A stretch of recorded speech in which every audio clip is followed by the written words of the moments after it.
SCP-TSP ಹಣ 25,000 ಕೋಟಿ ಎಲ್ಲೊಂದು ಕಡೆ ಹಣ ದುರ್ಬಳಕೆ ಗ್ಯಾರಂಟಿ ಯೋಜನೆಗೆ ಹೋಗಿದೆ ಅಂತೇಳಿ ಸಾಕಷ್ಟು ಚರ್ಚೆಗಳು ಕೂಡ ಆಗ್ತಾಯಿದೆ. ಇವತ್ತು ಜ್ಞಾನಪ್ರಕಾಶ್ ಸ್ವಾಮೀಜಿ ಕೂಡ ಅದನ್ನು ಒಪ್ಕೊಂಡಿದ್ದಾರೆ. 25,000 ಕೋಟಿ ಹೋಗಿರೋದು ನಿಜ ಅಂತೇಳಿ. ಈ ಬಗ್ಗೆ ಮಾತಾಡಲಿಕ್ಕೆ ಜೊತೆ ನಾರಾಯಣ ಸ್ವಾಮಿ ಅವ್ರನ್ನ ಮಾತಾಡಿಸ್ತೀನಿ.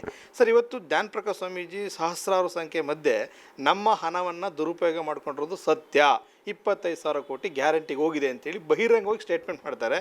ಇದರ ವಿರುದ್ಧ ತಾವು ಸೆಷನ್ಸ್ ಎಲ್ಲ ಧ್ವನಿ ಎತ್ತಿದ್ರಿ, 25,000 ಅಲ್ಲ 53,000 ಕೋಟಿ ಹೋಗಿದೆ ಅಂತೇಳಿ. ಹೇಗೆ ಸರ್ ಇದು? ನೋಡಿ, ಈಗ 3 ವರ್ಷ, ಇದು 4ನೇ ವರ್ಷ, ಒಟ್ಟಿಗೆ 54,000 ಕೋಟಿ SCP-TSP ಹಣನ ಈ ಗ್ಯಾರಂಟಿಗಳಿಗೆ ತೊಗೊಂಡಿದ್ದಾರೆ. ನಾನೊಂದು ಮಾತು ಕೇಳ್ತೀನಿ, ಯಾರಾದರೂ ಉತ್ತರ ಕೊಡಲಿ ಅವ್ರಿಗೆ. ಈವರೆಗೆ ಮುಖ್ಯಮಂತ್ರಿ, ಈಗಿನ ಮುಖ್ಯಮಂತ್ರಿ ಆದರೂ ಕೊಡಲಿ, ಹಳೆಯ ಮುಖ್ಯಮಂತ್ರಿ ಆದರೂ ಕೊಡಲಿ, ಸೋಷಲ್ ವೆಲ್ಫೇರ್ ಮಂತ್ರಿ ಆಗಿದ್ದ ಮಹದೇವಪ್ಪ ಅವರಾದರೂ ಕೊಡಲಿ, ಇವರು ಎಲ್ಲರೂ ಸೇರಿ ಇದು ಗೋಲ್ಮಾಲ್. ಇದು ಗ್ಯಾರಂಟಿಗಳಿಗೆ ಏನು ಹೇಳಿದ್ರಿ ನೀವು? Free guarantee. ಇದು ಜಾತಿ ಮೇಲೆ ಅಲ್ಲ ಅಲ್ವಾ? ಗ್ಯಾರಂಟಿಗಳನ್ನು ಕೊಡುವಾಗ ನಿಮ್ಮ ಘೋಷಣೆ ಹೇಗೇನಿತ್ತು? ಮಹದೇವಪ್ಪ ನಿನಗೂ ಫ್ರೀ, ಕಾಕಾ ಪಾಟೀಲ್ ನಿನಗೂ ಫ್ರೀ, ನನಗೂ ಫ್ರೀ, ನನ್ನ ಹೆಂಡತಿಗೂ ಫ್ರೀ ಅಂದ ಮುಖ್ಯಮಂತ್ರಿಗಳು, ಈಗ ಮಾಜಿ ಮುಖ್ಯಮಂತ್ರಿಗಳು ಸಿದ್ದರಾಮಯ್ಯನವರು ಮಾಡಿದ್ದೇನು? ಎಲ್ಲರಿಗೂ ಫ್ರೀ ಕೊಟ್ರಿ ಸರಿ. ಅದೇ ದುಡ್ಡಿನಲ್ಲಿ ದಲಿತರಿಗೂ SC STಗಳಿಗೆ ನೀವು ಕೊಟ್ಟಿದ್ದಿದ್ರೆ ನಮ್ಮದು ಪ್ರಶ್ನೆನೇ ಇಲ್ಲ. ನೀವೇನು ಮಾಡಿದ್ದು? ಅವ್ರಿಗೆಲ್ಲ ಖಜಾನೆ ಹಣ ಕೊಟ್ರಿ. ಅಂದಮೇಲೆ ಆ ಖಜಾನೆ ಹಣ ಇವ್ರಿಗೆ ನೀವು ಕೊಡಲಿಲ್ಲ ಅಂದರೆ ಅದರ ಅರ್ಥ ದಲಿತರಿಗೆ ನೀವು ಗ್ಯಾರಂಟಿಗಳಿಗೆ ಅವರನ್ನು ನೀವು ಪರಿಗಣಿಸಲೇ ಇಲ್ಲ ಅನ್ನೋದೇ ಅರ್ಥ. ಆದರೆ ಅವರು ಸುಮ್ಮನೆ ಬಿಡ್ತಾರಾ? ಕೇಳ್ತಾರೆ. ಅದಕ್ಕೆ ನೀವೇನು ಮಾಡಿದಿರಿ? ಅವ್ರಿಗಾಗಿ SCP-TSP ಹಣ ಇಟ್ಟಿದ್ದೀವಲ್ಲ, ಅದರಲ್ಲಿ ಕೊಡೋಣ ಅಂತ ನೀವು ಕೊಟ್ಟಿದ್ದೀರಿ. ಅಂದಮೇಲೆ ದಲಿತರನ್ನು ನೀವು ಈ ಹಣ ಕೊಡದೆ ಅಸ್ಪೃಶ್ಯರಾಗಿ ನೋಡಿದಿರಿ. ನಂಬರ್ 1. ಅವರ ಡೆವಲಪ್ಮೆಂಟ್ಗೆ, ಅಂದರೆ ಡೆವಲಪ್ಮೆಂಟ್ ಅಂದರೆ ಏನು? Where you create an asset to a community, that is called development. ಅವರಿಗೆ ನೀವು ಎಂಪ್ಲಾಯ್ಮೆಂಟ್ ಕೊಡ್ತೀರಿ, ಎಜುಕೇಷನ್ ಕೊಡ್ತೀರಿ, ಅಥವಾ ಇದು ಭೂಮಿ ಕೊಡ್ತೀರಿ, ಅಥವಾ ಮನೆ ಕೊಡ್ತೀರಿ. ಇವೆಲ್ಲ ಅವ್ರಿಗೆ ಅಸೆಟ್ ಆಗ್ತವೆ.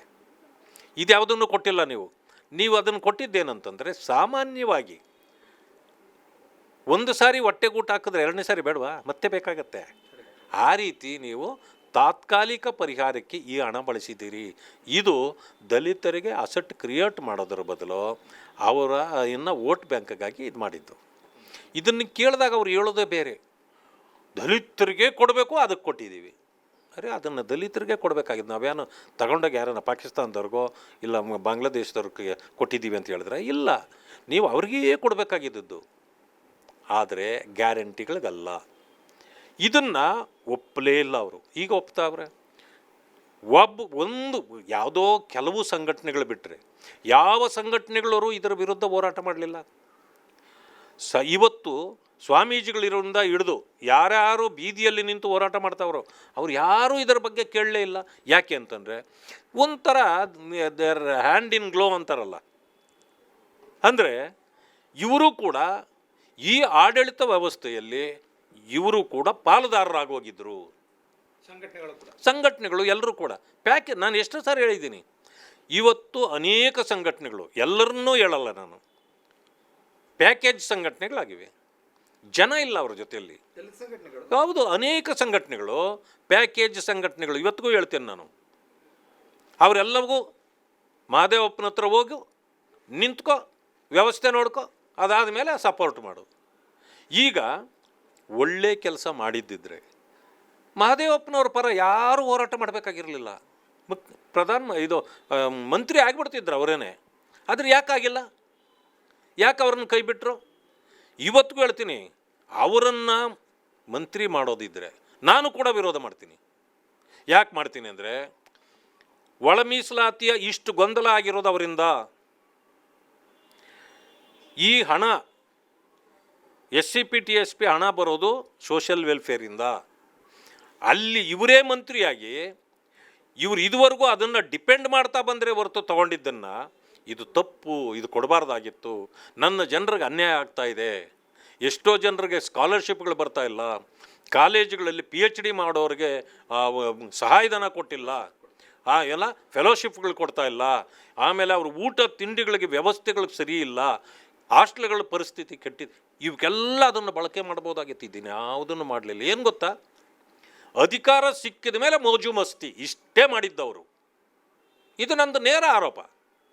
ಮೋಜು ಮಸ್ತಿ ಇಷ್ಟಕ್ಕೆ ಸೀಮಿತ ಆಗೋದ್ರು. ಸೆಕ್ಷನ್ಸಲ್ಲಿ ವಾಯ್ಸ್ ರೇಸ್ ಮಾಡಿದಾಗ ನಾನು ಕಾನೂನುಬದ್ಧವಾಗಿ ಸೆಕ್ಷನ್ C7 ಅಡಿಯಲ್ಲಿ ನಾನು ಕೊಟ್ಟಿದ್ದೀನಿ ಅಂತ ಹೇಳ್ತಾರೆ. ಹೇಳಿದರು 7D ತೆಗೆದಿದ್ದೀನಿ ಅಂದಿದ್ದೇನಕ್ಕೆ? ಅಲ್ಲಿ ಈ ರೀತಿ ದುರುಪಯೋಗ ಆಗತ್ತೆ. ಅದು ಆ ಜನರ ಅಸೆಟ್ ಕ್ರಿಯೇಟ್ ಮಾಡಲಿಕ್ಕೆ ಕೊಡಬೇಕು. ಅದರಿಂದ ಬೇರೆ ಬೇರೆ ಹಂತದಲ್ಲಿ ಈ ರೀತಿ ದುರುಪಯೋಗ ಆಗೋಯ್ತು. ಅದರಿಂದ ಇನ್ನು ಮೇಲೆ ಮಾಡೋದೇ ಇಲ್ಲ ಅಂಥೇಳಿ 7D ತೆಗೆದುಬಿಟ್ಟಿದ್ದೀನಿ ಅಂದ್ರಿ ಅಲ್ವೇನಪ್ಪ? 7D ತೆಗೆದ್ರಿ, ಸಂತೋಷ. ನೀವು ಮಾಡಿದ್ದೇನು? ಅಳಿಯ ಅಲ್ಲ, ಮಗಳ ಗಂಡ.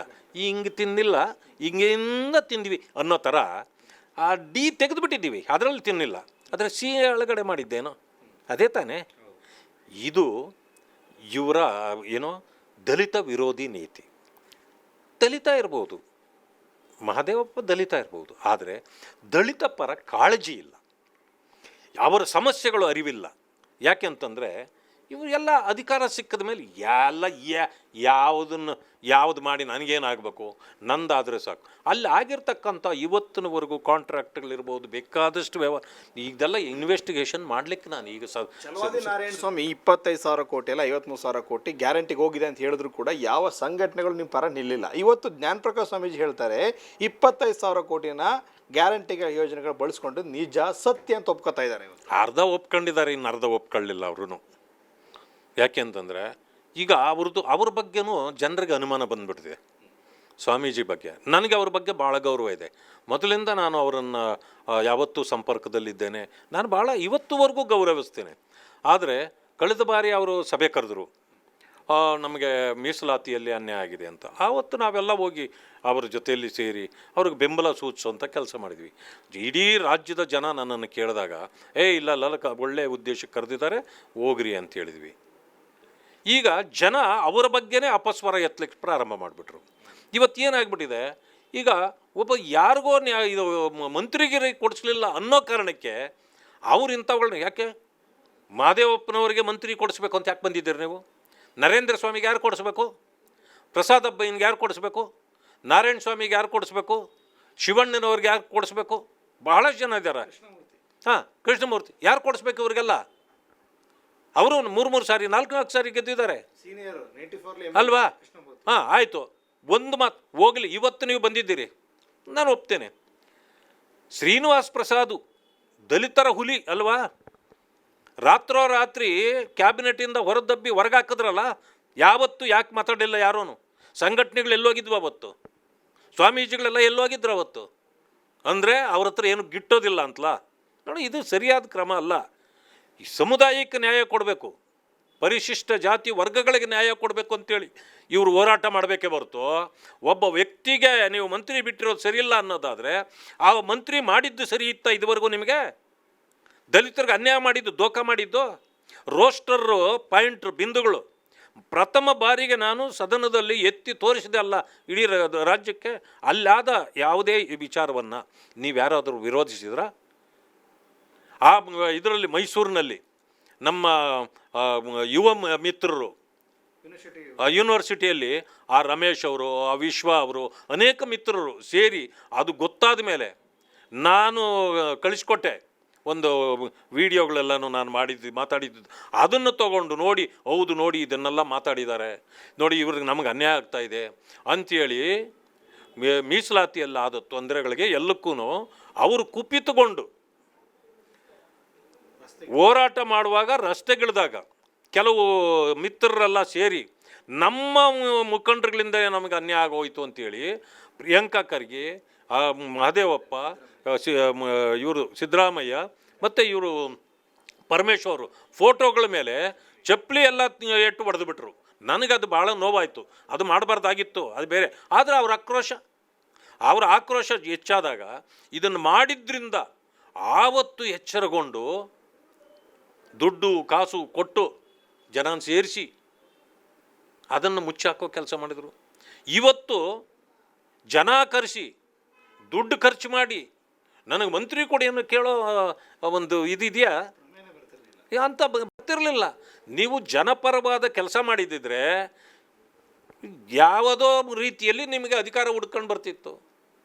ನಿಮ್ಮ ಮಹದೇವಪ್ಪನವರಿಂದ ಈ ಸಮುದಾಯಕ್ಕೆ 3 ಕಾಸಿನ ಒಳ್ಳೆಯದು ಆಗೋದಿಲ್ಲ, ಇವತ್ತು ಹೇಳ್ತೇನೆ ನಾನು. ಅಂಥವರಿಗೆ ಮಂತ್ರಿಗಿರಿ ಕೊಟ್ಟರೆ ಕಾಂಗ್ರೆಸ್ಸು ಸರ್ವನಾಶ. ನಾವಂತೂ ಹೋರಾಟವೇ ಮಾಡ್ತೇವೆ ಅವರು ಅಂಥವ್ರಿಗೆ ಕೊಡೋದಾದರೆ. ಕೊಡಿ, ಬೇರೆಯವರು ಇದ್ದಾರಲ್ಲ, ನರೇಂದ್ರ ಸ್ವಾಮಿಗೆ ಕೊಡಿ. ನಾನು ಎಷ್ಟು ಸಾರಿ ಹೇಳಿದ್ದೀನಿ, ಪ್ರಿಯಾಂಕಾ ಖರ್ಗೆ ಅವರು 3 ಸಾರಿ ಗೆದ್ದವ್ರೆ, 3 ಸಾರಿ ಚುನಾವಣೆಗೆ ನಿಂತವ್ರು, 3 ಸಾರಿ ಗೆದ್ದವ್ರು. 3 ಸಾರಿನೂ ಅಪ್ಪನ ಆಶೀರ್ವಾದ ಇರೋ ಕಾರಣ 3 ಸಾರಿನೂ ಮಂತ್ರಿ.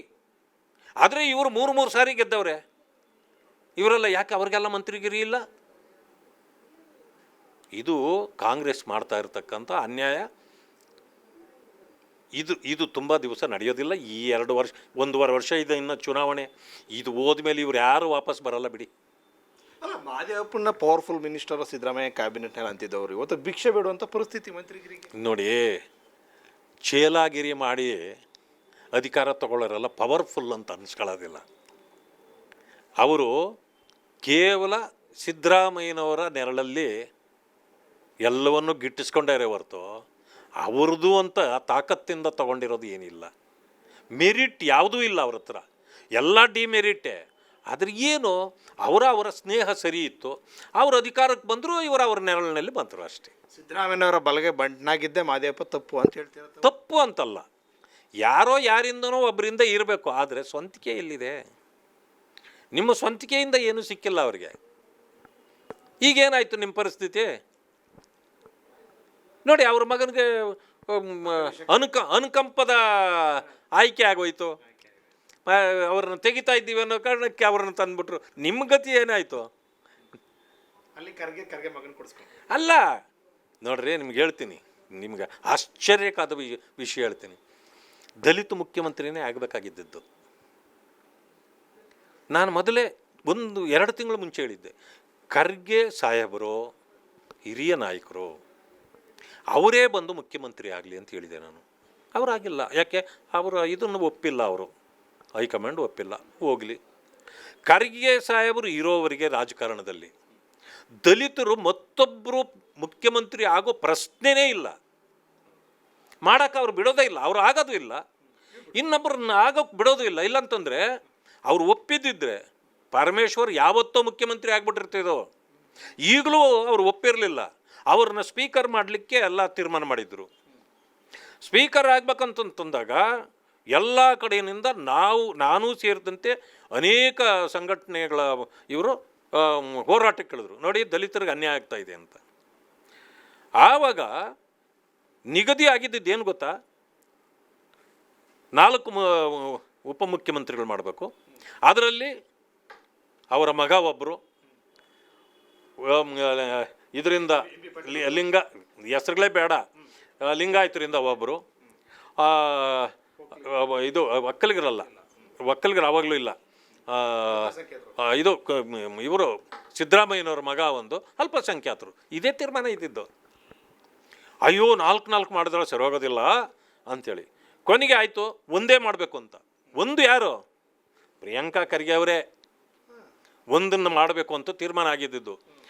ಮಾನ್ಯ ಮುಖ್ಯಮಂತ್ರಿಗಳ ಹತ್ರ, ಶಿವಕುಮಾರ್ ಅವ್ರ ಹತ್ರ ಅಗ್ರಿಮೆಂಟ್ ಆಗಿದ್ದದ್ದು ಅದೇ ರೀತಿಯೇ. ಯಾವಾಗ ಪರಮೇಶ್ವರ್ ಅವರ ಪರವಾಗಿ ಎಲ್ಲ ಕಡೆ ಬ್ಯಾಟಿಂಗ್ ಸ್ಟಾರ್ಟ್ ಆಯಿತೋ, ಸೀನಿಯಾರಿಟಿನ ಬಿಟ್ಟು ಏನೇ ಮಾಡೋಕ್ಕೆ ಹೋದರೆ ತೊಂದರೆ ಆಗುತ್ತೆ ಅಂಥೇಳಿ ಮಂತ್ರಿನೂ ಮಾಡಬಾರ್ದು, ಅವ್ರನ್ನ ಸ್ಪೀಕರ್ ಮಾಡಬೇಕು ಅಂತಿದ್ದವರು ಕೊನೆಯಲ್ಲಿ ಅದನ್ನು ಕೈಬಿಟ್ಟು.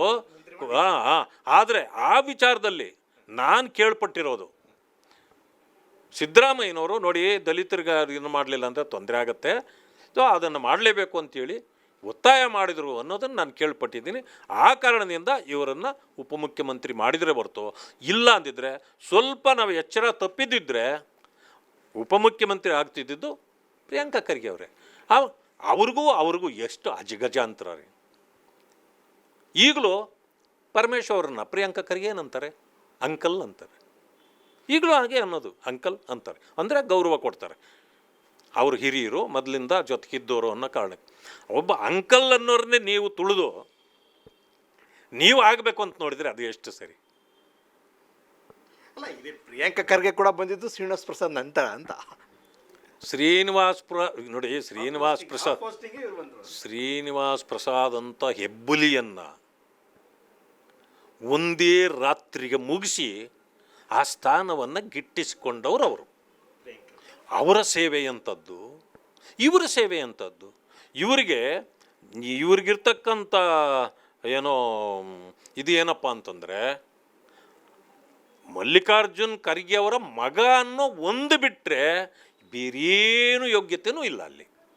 ಆದರೆ ಶ್ರೀನಿವಾಸ್ ಪ್ರಸಾದ್ ಅವರು ಏನು ಅವ್ರದ್ದು ದೊಡ್ಡ ಬ್ಯಾಕ್ಗ್ರೌಂಡಾ, ಪೊಲಿಟಿಕಲ್ ಬ್ಯಾಕ್ಗ್ರೌಂಡ್ ಇತ್ತಾ? ಅವರು ನಮ್ಮಂತೆ ಒಬ್ಬ ರೈತ ಕೂಲಿಕಾರನ ಹೊಟ್ಟೆಯಲ್ಲಿ ಹುಟ್ಟಿ ಇಷ್ಟೆಲ್ಲ ಬೆಳೆದು ಬಂದವರು. ಈ ಮಾತನ್ನು ನಾನು ಖರ್ಗೆ ಅವ್ರಿಗೂ ಹೇಳ್ತೇನೆ. ಮಾನ್ಯ ಖರ್ಗೆಜಿಯವರು ಅವರು ಕೂಡ ಒಂದು ಸಣ್ಣ ಮನೆತನದಿಂದ ಕಷ್ಟಪಟ್ಟು ಬಂದವರು. ಆದರೆ ಅವ್ರ ಮಕ್ಕಳು ಎಲ್ಲರೂ ಹಂಗೆ ಅಲ್ವಲ್ಲ. ಇದು ಅವ್ರು ಯೋಚನೆ ಮಾಡಬೇಕು. ಮಲ್ಲಿಕಾರ್ಜುನ್ ಖರ್ಗೆ ಅವರು ಯೋಚನೆ ಮಾಡಬೇಕಾಗಿತ್ತು, ಅರೆ ನನ್ನ ಮಗನನ್ನು ಅಂಥ ಒಬ್ಬ ವ್ಯಕ್ತಿಯನ್ನು ತೆಗೆದು ನನ್ನ ಮಗನಿಗೆ ನಾನು ಮಂತ್ರಿ ಕೊಡಿಸಿದ್ದು ಸರಿನಾ ಅಲ್ಲ, ಯೋಚನೆ ಮಾಡಬೇಕಲ್ಲ. ಯುವಕರಿಗೆ ಅವಕಾಶ ಸಿಗಬೇಕು ಅಂದಾಗ ನಮ್ಮಂಥವ್ರಿಗೆ ಮಾಡಬೇಕಾಗಿತ್ತು ಅವರು. ಅದನ್ನ ಕೈ ಬಿಟ್ಟಾಗ ಕೇವಲ ತಾಲೂಕು ಮಟ್ಟದ ಪ್ರತಿಭಟನೆಗೆ ಸೀಮಿತ ಆಗ್ತು. ಯಾರು ಕೂಡ ಕೇಂದ್ರ ಸ್ಥಾನದಲ್ಲಿ ಪ್ರೊಟೆಸ್ಟ್ ಯಾರೂ ಮಾಡಲಿಲ್ಲ. ನನಗೆ ಅಷ್ಟು ಅನ್ಯಾಯ ಆಗಿದ್ದು ಯಾಕೆ ಗೊತ್ತಾ? ಟಿ ವಿಗಳಲ್ಲಿ ಕೂತ್ಕೊಂಡ್ರೆ, ಬೀದಿಯಲ್ಲಿ ನಿಂತ್ಕೊಂಡ್ರೆ ನಾನು ಶ್ರೀನಿವಾಸ್ ಪ್ರಸಾದ್ ಅವರು ಪರವಾಗಿ ಮಾತಾಡಿಬಿಟ್ಟೆ. ಅವ್ರಿಗೆ ಆರೋಗ್ಯ ಸರಿ ಇರಲಿಲ್ಲ, ಅವರನ್ನು ನೀವು ಕನ್ವಿನ್ಸ್ ಮಾಡಿ ತೆಗಿಬೋದಾಗಿತ್ತು ಅಲ್ವಾ? ಅವರೊಬ್ಬರೇ ಅಲ್ಲ, ಅಂಬರೀಷ್ ಅವ್ರಿಗೂ ಕೂಡ ಅದೇ ಕೆಲಸ ಕೊಟ್ಬಿಟ್ರಿ. ಶ್ರೀನಿವಾಸ್ ಪ್ರಸಾದು ದಲಿತ ಸಮುದಾಯದಲ್ಲಿ ಅಗ್ರಗಣ್ಯ ನಾಯಕ. ಅವರು ಆರೋಗ್ಯ ಸರಿ ಇಲ್ಲ ಅನ್ನೋ ಕಾರಣದಲ್ಲಿ ನೀವು ಅವರನ್ನು ಇನ್ನೇನು 2 ವರ್ಷ ಇತ್ತು, ಆ 2 ವರ್ಷಕ್ಕೆ ಇಲ್ಲ ಅವ್ರನ್ನ ಕನ್ವಿನ್ಸ್ ಆದರೂ ಮಾಡಬೇಕಾಗಿತ್ತು. ಇಲ್ಲ ಅಂತಂದರೆ 2 ವರ್ಷ ಆದಮೇಲೆ ನೀವು ಯಾರಿಗಾದರೂ ಕೊಡ್ಬೋದಾಗಿತ್ತು. ರಾತ್ರಿ ಅವ್ರನ್ನ ತೆಗೆದಿದ್ದು ಸರಿ ಇಲ್ಲ ಅಂದ ತಕ್ಷಣವೇ ಸಿದ್ದರಾಮಯ್ಯನವರು ನನ್ನ ವಿರುದ್ಧ ಆಗ್ಬಿಟ್ರು, ಈ ಕಡೆ ಖರ್ಗೆ ಸಾಹೇಬರ ಎಲ್ಲರೂ ನನ್ನ ವಿರುದ್ಧ ಆಗ್ಬಿಟ್ರು. ಅದರಿಂದಾಗಿ ನನಗೆ ಅಲ್ಲಿ ಭವಿಷ್ಯ ಹಾಳಾಯಿತು. ಇಷ್ಟಾದ ಮೇಲೆ ಇಲ್ಲಿದ್ದರೆ ನನ್ನ ಪರಿಸ್ಥಿತಿ ಕೇಳುತ್ತೆ, ನಡಿ ಜಾಗ ಖಾಲಿ ಮಾಡೋಣ ಅಂತೇಳಿ ನಾನು BJPಗೆ ಬಂದೆ. ಸರ್, ಈಗ ಮಾದೇವಪ್ಪನವರು ಇಷ್ಟು ಪ್ರಭಾವ ಬೀರಿ ಮಂತ್ರಿ ಆಗ್ತಾರೆ, ನಿಮ್ಮ ರಾಜಕೀಯ ಅನುಭವದಲ್ಲಿ DK ಸಂಪುಟದ ಮಾದೇವಪ್ಪ ಇರ್ತಾರೆ ಸರ್? ನೋಡಿ,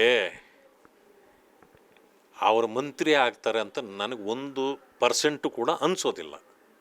ಅನ್ನಿಸಿದೆ ಅದು ಒಂದು ಸಮಯ. ಆದರೂ ಕೂಡ ಅವರ ವಿರುದ್ಧವಾದ ಹೋರಾಟ ನಮ್ಮದಿದ್ದೇ ಇರ್ತದೆ. ಯಾಕಂತಂದರೆ ಅವರು ದಲಿತ ಸಮುದಾಯಕ್ಕೆ ಮಾಡಿರ್ತಕ್ಕಂಥ ದ್ರೋಹ ಸಣ್ಣದಲ್ಲ. ಇವತ್ತು 52,000 ಕೋಟಿ ಹಣ ಇದ್ದಿದ್ದರೆ ಎಷ್ಟು ಇದು ಮಾಡ್ಬೋದಾಗಿತ್ತು. ದಲಿತ ಸಮುದಾಯದ ಮುಖಂಡರುಗಳು ಆಗಿ ಇವತ್ತಾಗ್ತಿದ್ರು, ಯುವಕರಿಗೆ ಒಂದಷ್ಟು ಎಂಪ್ಲಾಯ್ಮೆಂಟ್ ಆಗ್ತಿತ್ತು, ಅವರ ಬದುಕು ಸರಿ ಹೋಗ್ತಿತ್ತು. ಇವರು ಚೇಲಾಗಿರಿ ಮಾಡ್ಕೊಂಡು ಸಮುದಾಯನ ಬಲಿ ಕೊಡೋದು ಎಷ್ಟು ಸರಿ? ಜ್ಞಾನಪ್ರಕಾಶ್ ಸ್ವಾಮೀಜಿ ಹೇಳ್ತಾರೆ 25,000 ಕೋಟಿ ವರ್ಗ ಆಗಿರೋದು ನಿಜ, ಆದರೆ ಕಾನೂನುಬದ್ಧವಾಗಿ ಮಾಡಿಲ್ಲ, ಮಾದೇವಪ್ಪನಿಗೂ ಅದು ವಿಚಾರ ಗೊತ್ತಿಲ್ಲ ಅಂತಾರೆ.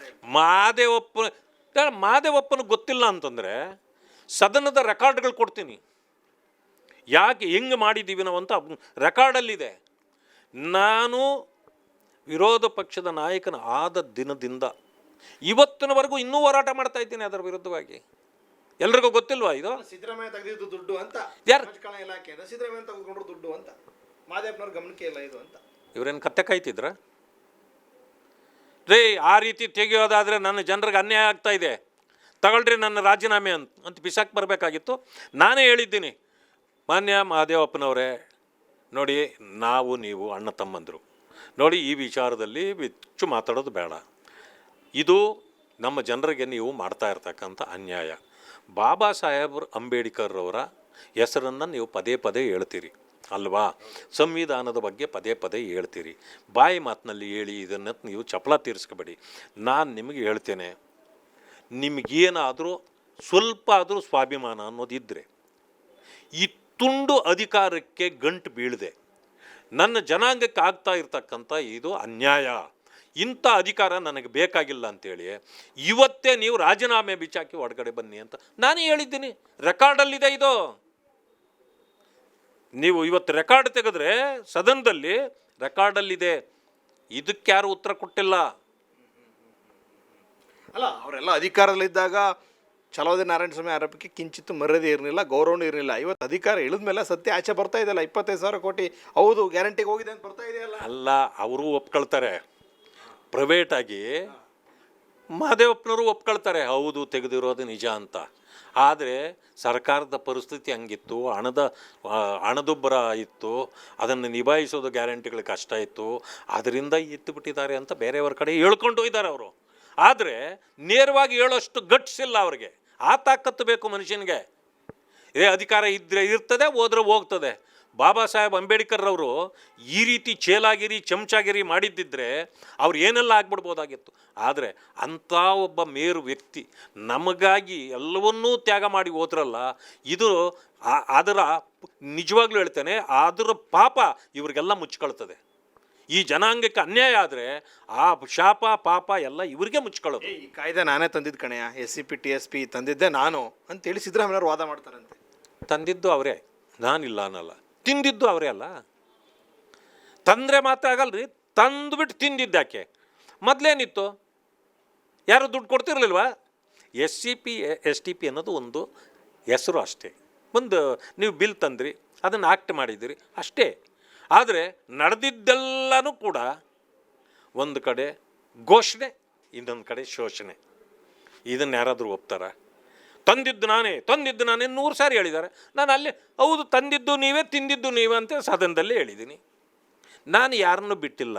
ನನ್ನ ಸಮುದಾಯಕ್ಕೆ ಅನ್ಯಾಯ ಆಗೋದಾದರೆ ಅಂಥ ಅಧಿಕಾರ ನಮಗೆ ಹಾಕಬೇಕು. ಅದೇ ನೇರವಾಗಿ ಹೇಳ್ತೀರಿ, ದಲಿತರ ಕಲ್ಯಾಣಕ್ಕೋಸ್ಕರ ಇದ್ದಂಥ ಹಣವನ್ನು ಸಿದ್ದರಾಮಯ್ಯ ಮತ್ತು ಮಾದೇವಪ್ಪನವರು ಕಣ್ಣು ಹಾಕಿದ್ರು ಅಂತ ಹೇಳ್ತೀವಿ. ಹೌದೌದು, ಅದಕ್ಕೆ ಅವರಿಬ್ಬರೂ ಕಾರಣನೇ. ನಿನ್ಗೆ ಇನ್ನೊಂದು ಹೇಳ್ತೀನಿ, ಇವರು ಅಧಿಕಾರಕ್ಕೆ ಬಂದರು, SCP TSP ಹಣ ತೆಗಿಬಾರ್ದು ಅಂತ ಆಯಿತು.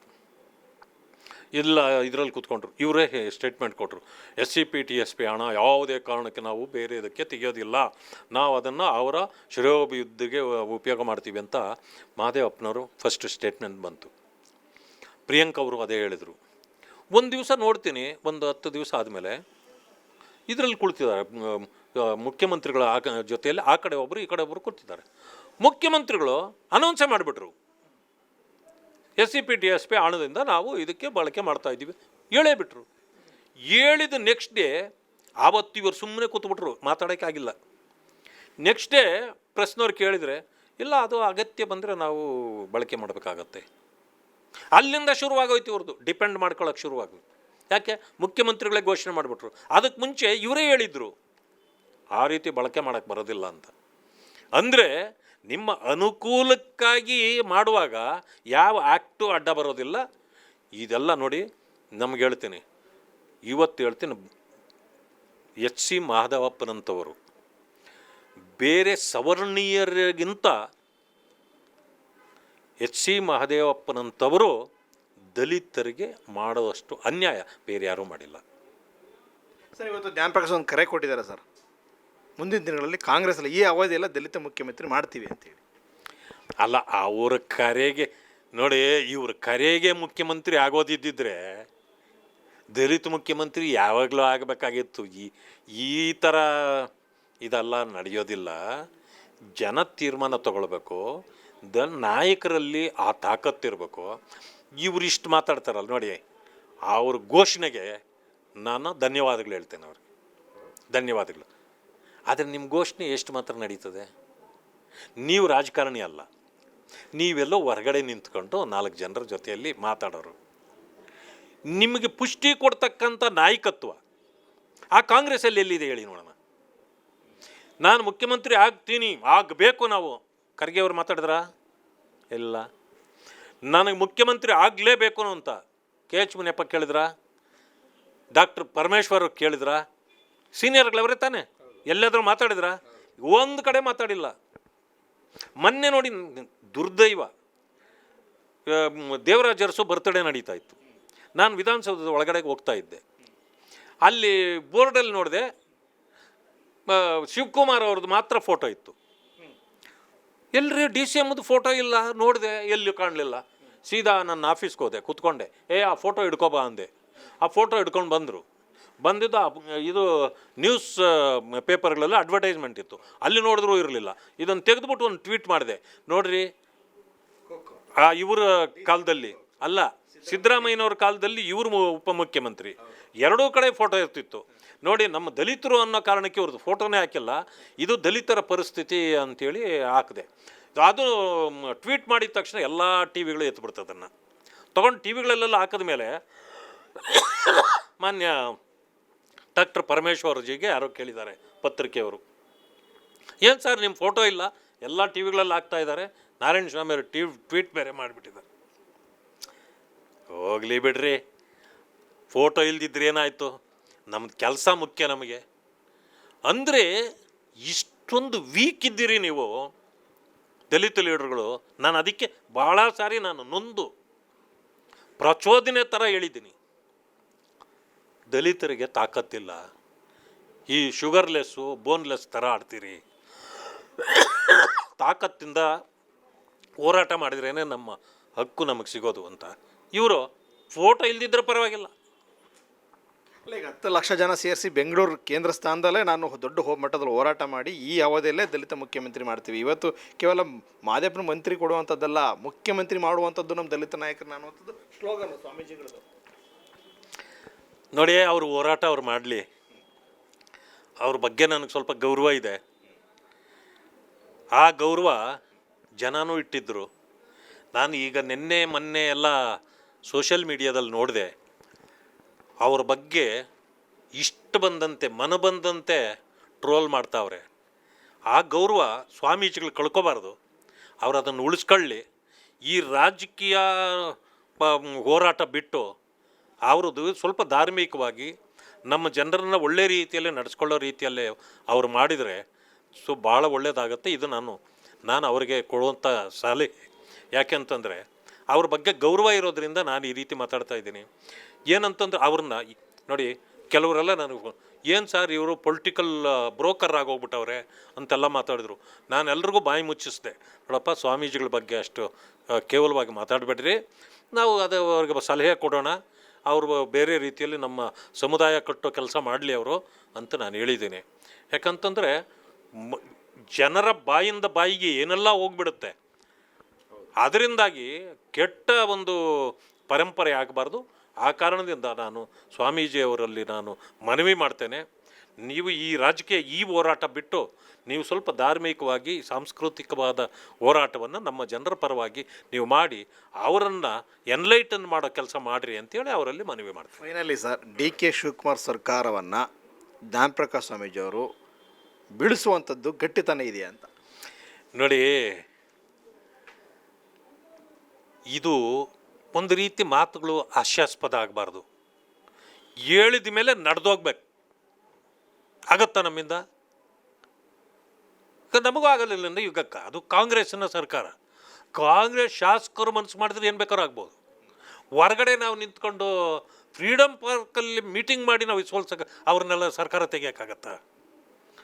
ಬೇಡ, 2 ವರ್ಷ ಇದೆಯಲ್ಲ, ಇನ್ನೆರಡು ವರ್ಷ ಇದೆ, ಚುನಾವಣೆ ಬರ್ತದೆ, ಆವಾಗ ತೆಗೀರಿ ಕಾಂಗ್ರೆಸ್ನ. ಸುಳ್ಳು ಹೇಳಿ ಸರ್ಕಾರ ಬಂದಿರೋದು ಇದು, ತೆಗೀರಿ ಸರ್ಕಾರ, ಆವಾಗ ತೀರ್ಮಾನ ತಗೊಳ್ಳಿ. ಇಷ್ಟು ಅನ್ಯಾಯಗಳು ಮಾಡಿದ್ರು ಕೂಡ ನಮಗೆ ಅದು ಕೊಡಿ ಇದು ಕೊಡಿ ಅಂತ ಭಿಕ್ಷೆ ಬೇಡೋದು ಏನು? ಈ ಸಮಾಜ ಭಿಕ್ಷೆ ಬೇಡೋ ಸಮಾಜನ? ಭಾಳ ನೋವಾಗತ್ತೆ ರೀ. 28ಗೆ 130+ BJP ಬಂದರೆ ಸರ್ ನಿಮ್ಮಲ್ಲಿ ಆಗ್ತಾರ ಸರ್ ದಲಿತ ಮುಖ್ಯಮಂತ್ರಿ? ನೋಡಿ, ಯಾವಾಗ ಯಾರನ್ನು ಕೊಡಬೇಕು ಅನ್ನೋದು ಪಕ್ಷ ತೀರ್ಮಾನ ಮಾಡುತ್ತೆ. ಕಾಂಗ್ರೆಸ್ಸಲ್ಲಿ ಯಾಕೆ ಕೇಳ್ತೀವಿ ನಾವು? ಕಾಂಗ್ರೆಸ್ಸು 80 ವರ್ಷಗಳಿಂದ ನಮ್ಮ ಸಮುದಾಯವನ್ನು ವೋಟ್ ಬ್ಯಾಂಕ್ ಮಾಡಿ ಇಟ್ಕೊಂಡಿತ್ತು. ಕಳೆದ ಚುನಾವಣೆಯಲ್ಲೂ ಕೂಡ ನಮ್ಮವರೆಲ್ಲ ಮುಖ್ಯಮಂತ್ರಿ ಆಗ್ಬಿಡ್ತಾರೆ ಅಂತಲೇ ಓಟ್ ಹಾಕಿದ್ದಾರೆ. ಅದ್ರ ಹಿಂದೆ ಇದನ್ನು ಹಾಕಿದ್ದಾರೆ. ಎಲ್ಲ ಸಾರಿ ನೀವು ಮೋಸ ಮಾಡ್ತಿದ್ದೀರಿ, ಅದಕ್ಕೆ ಮೋಸ ಮಾಡಿದ್ದೀರಲ್ಲ ಅದಕ್ಕೆ ಕೊಡಿ ಅಂತ ಕೇಳ್ತಾರೋ. BJPಯಲ್ಲೂ ಆಡಬೇಕಾ? ಆಯಿತು, ಅದೇ ರೀತಿ ದಲಿತರೆಲ್ಲ BJPಯ ವೋಟ್ ಬ್ಯಾಂಕ್ ಆಗಿ ಆಮೇಲೆ ಏನ್ರಿ ನಾವು ನಿಮ್ಮ ಪಕ್ಷನ ತಂದಿದ್ದೀರಿ ಅಧಿಕಾರಕ್ಕೆ ಕೊಡ್ರಿ ಅಂತ ಅವರು ಕೇಳಲಿ. ಆವಾಗ ಅವ್ರ ಜೊತೆಯಲ್ಲಿ ನಾವು ಧ್ವನಿಗೂಡಿಸಿ ಕೇಳ್ತೇವೆ. ನೀವು ಓಟೇ ಹಾಕ್ದಿರಾ ನೀವು ಮಾಡ್ರಿ ದಲಿತರನ್ನ ಅಂತಂದರೆ ಏನು BJP ದಲಿತರನ್ನ ಮುಖ್ಯಮಂತ್ರಿ ಮಾಡೋಕ್ಕಿರೋದು, ಕಾಂಗ್ರೆಸ್ಗೆ ನೀವು ಓಟ್ ಹಾಕಕ್ಕೆ ಇರೋದು? ಮೊದಲ ಗುಲಾಮ್ಗಿರಿ ಬಿಟ್ಬಿಡಿ. ನೀವು ಯಾವುದೇ ಒಂದು ಪಕ್ಷದ ವೋಟರ್ಸ್ ಆಗಬೇಡಿ. ನಿಮಗೆ ಯಾರು ಗೌರವ ಕೊಡ್ತಾರೋ ಅವ್ರ ಪರವಾಗಿ ಮಾಡಿ. ನಿಮ್ಗೆ ಅಲ್ಲಿ ಗೌರವ ಇಲ್ಲ ಅಂತಂದರೆ ಏನು ಭಿಕ್ಷೆ ಯಾಕೆ ಬಿಡ್ತಿದ್ದೀರಿ ನೀವು? ಬಿ ಜೆ ಪಿಯಲ್ಲಿ 2ನೇ ಅವಧಿಗೆ ಬಂದ ತಕ್ಷಣವೇ ಡೆಪ್ಟಿ ಸಿ ಎಂ ಮಾಡಿದರು ಕಾರಜೋಳ ಅವ್ರನ್ನ. ಅಲ್ಲಿ ಕಣ್ಣೀರು ಹಾಕ್ಕೊಂಡ್ರು ಪಾಪ ಪರಮೇಶ್ವರು, ಆದರೂ ಮಾಡಲಿಲ್ಲ. ಕೊನೆಯಲ್ಲಿ ನಿಮ್ಮದು ಮೆಜಾರಿಟಿ ಬರಲಿಲ್ಲ. ಕುಮಾರಸ್ವಾಮಿ ಮುಖ್ಯಮಂತ್ರಿ ಆಗಿದ್ದಕ್ಕೆ ಅವರು ಡೆಪ್ಟಿ ಸಿ ಎಂ ಆದರು. ಇದೆಂಥ ಅನ್ಯಾಯ ಅಲ್ವಾ? ಈಗ ಹೋರಾಟ ಮಾಡಿ ಅಯ್ಯೋ ದಲಿತರೆಲ್ಲ ಎಲ್ಲಿ ಕೈ ಬಿಟ್ಟು ಹೋಗ್ಬಿಡ್ತಾರೋ ಅಂಥೇಳಿ ಈಗ ಅದಕ್ಕೆ ಕೊಟ್ಟಿದ್ದೀರಿ. 2 ವರ್ಷ ಮುಗಿಸ್ತಾರ ಸರ್ ಡಿ ಕೆ ಶಿವಕುಮಾರ್ ಮುಖ್ಯಮಂತ್ರಿಯಾಗಿ? 2 ವರ್ಷನೂ ಮುಗಿಸ್ತಾರೆ, ಕಾಂಗ್ರೆಸ್ಸನ್ನು ಮುಗಿಸ್ತಾರೆ. ಅಷ್ಟೇ. ಅದು ಕಾಂಗ್ರೆಸ್ ಮುಗಿತಾ ಬಂದಿದೆ. ಅದು ಮುಳುಗೋ ಅಡುಗು ಅದು. ಅದರಿಂದ ಕಾಂಗ್ರೆಸ್ ಇನ್ನೆಲ್ಲಿ ಉಳಿತು? ಎಲ್ಲಿದೆ ದೇಶದಲ್ಲಿ ಕಾಂಗ್ರೆಸ್ಸು? ಇದು ಹಿಮಾಚಲ್ ಪ್ರದೇಶದಲ್ಲಿ ಈ ಸಾರಿ ಚುನಾವಣೆಗೆ ಹೋದರೆ ಕಾಂಗ್ರೆಸ್ ನಾಪತ್ತೆ. ತೆಲಂಗಾಣದಲ್ಲಿ ಕಾಂಗ್ರೆಸ್ ನಾಪತ್ತೆ ಆಗತ್ತೆ. ಕರ್ನಾಟಕದಲ್ಲೂ ನಾಪತ್ತೆ ಆಗತ್ತೆ. ಅದೇನೋ ಕೇರಳದಲ್ಲೂ ಒಂದು ಉಳ್ಕತ್ತದೆ. ಯಾಕಂದರೆ ಇತ್ತೀಚೆಗೆ ಬಂದಿದೆ. ಅಲ್ಲಿ 2 ಪಾರ್ಟಿ ಸಿಸ್ಟಮ್ ಇರೋದು. ಇನ್ನೂ ನಮ್ಮದು ಇನ್ನೂ ಬೇರೆ ಬಿಟ್ಟಿಲ್ಲ. ನಮ್ಮದು ಸ್ವಲ್ಪ ಬೇರೆ ಬಿಟ್ಟರೆ ಅದು ಶಿವಕುಮಾರ್ ಸರ್ಕಾರನ ಸುಲಲಿತವಾಗಿ ನಡೆಸ್ಕೊಡ್ತಾರಾ? ಸಿದ್ದರಾಮಯ್ಯ ಬಿಟ್ಕೊಡ್ತಾರ ಅದಕ್ಕೆ ಅಂತ ಅಲ್ಲ. ಅವ್ರ ಇಂಟರ್ನಲ್ ಪೊಲಿಟಿಕ್ಸ್ ಬಗ್ಗೆ ನಾವು ಹೆಚ್ಚಿಗೆ ಈಗ ಮಾತಾಡೋದು ಬೇಡ. ಯಾಕೆಂತಂದರೆ ಒಂದು ಸ್ವಲ್ಪ ಕಾಲಾವಧಿ ಕೊಡಬೇಕಾಗತ್ತೆ. ಅದರಿಂದ ನಾನು ಅನವಶ್ಯವಾಗಿ ಮಾತಾಡಲ್ಲ. ನನಗೆ ಏನಾದರೂ ಮಾಹಿತಿ ಇದ್ದರೆ ಅಥವಾ ಅದು ಸರಿ ಇಲ್ಲ ಅಂತಂದಾಗ ಅದನ್ನು ನೇರವಾಗಿ ಮಾತಾಡ್ತೀನಿ. ನಾನು ಬೇರೆಯವರ ರೀತಿ ಎಲ್ಲ ಇಲ್ಲ. ಈ ಕೋಳಿ ಕೇಳಿ ಮಸಾಲೆ ಅರಿಯೋ ಕೆಲಸ ನನ್ನ ಹತ್ರ ಇಲ್ಲ. ನಾನೇನಿದ್ರು ನೇರ. ಅದರಿಂದಾಗಿ ಇದು ಎಷ್ಟು ದಿನ ಇರ್ತದೋ ಬಿಡ್ತದೋ. ಆದರೆ ಅವ್ರಿಗೆ 136 ಸೀಟ್ ಕೊಟ್ಟಿದ್ದರು. ಪೂರ್ಣ ಅವಧಿಗೆ ಇರಬೇಕು ಅನ್ನೋ 5 ವರ್ಷ ಅಂತ. ಈಗ ನಾಯಕತ್ವ ಬದಲಾಗಿದೆ. ಅವರು ಇರ್ಬೋದು. ಅಥವಾ ಅದರ ಮಧ್ಯದಲ್ಲಿ ಏನಾದರೂ ಅವ್ರು ಹೋಗ್ತಾರೆ ಅಂತಂದರೆ ಅಲ್ಲಿಗೆ ಆಡಳಿತ ಸರಿ ಇಲ್ಲದೆ ಅಥವಾ ಅದು ಕೆಟ್ಟತನಕ್ಕಾಗಿ ಅಥವಾ ಅವರ ಗೊಂದಲಕ್ಕಾಗಿ ಯಾವುದೋ ಕಾರಣಕ್ಕೆ. ಅಂದರೆ ಭಾರ ಹೆಚ್ಚಾದಾಗ ಕುಸಿಯೋದು ಸಹಜ. ಭಾರ ಹೆಚ್ಚಿಸ್ಕೊಂಡ್ರೆ ಕುಸಿತಾರೆ. ಇಲ್ಲ ಅಂತಂದರೆ 1.5 ವರ್ಷ ಇದೆ, ಮುಗಿತಾರೆ. ಮುಗಿದ ಮೇಲೆ ಈಗಾಗಲೇ ಜನರ ಮನಸ್ಸಿಂದ ಹೊರಗಾಗಿದ್ದಾರೆ. ಜನ ತೀರ್ಮಾನ ಮಾಡಿದರೆ ಇನ್ನೊಂದು ಸರ್ಕಾರ ಬರುತ್ತೆ. ಇವಿಷ್ಟು ಛಲವಾದ ನಾರಾಯಣ ಸ್ವಾಮಿ ಅವರ ಮಾತು. ಕ್ಯಾಮರಾ ಪರ್ಸನ್ ನಂದನ್ ಕುಮಾರ್ ಜೊತೆ ಮಹೇಶ್ ಕಬ್ಬೆ, ಪ್ರೆಸ್ ನ್ಯೂಸ್ ಕನ್ನಡ, ಬೆಂಗಳೂರು.